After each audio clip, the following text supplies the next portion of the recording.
seher turup seni yüzüme sıyılıp güzel güneş ene yeri kuçanna yaxşı niyet bilen rovana bolup her günniçe mendilleri geçemde.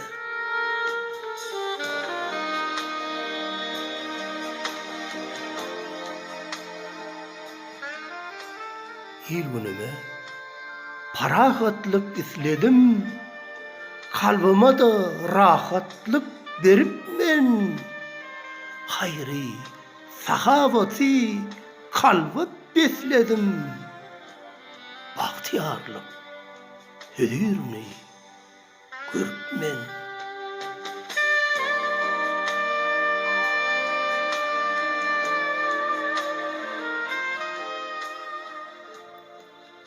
bir ömür bu durmuş dovamatlıktır.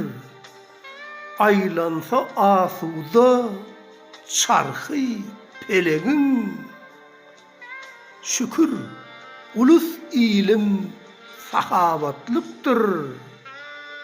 Şudur seher günne onu dilegim.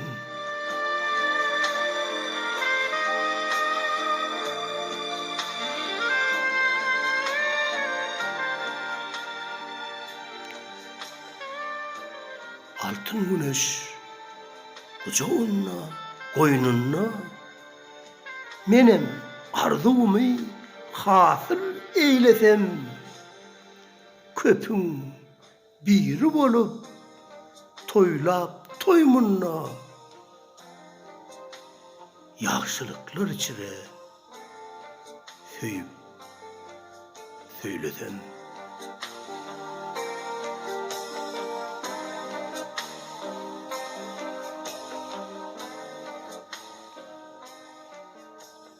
Boşuy menin Vatan Diyar Mekan adlı kitabımdan alındı. Köp sağ olun.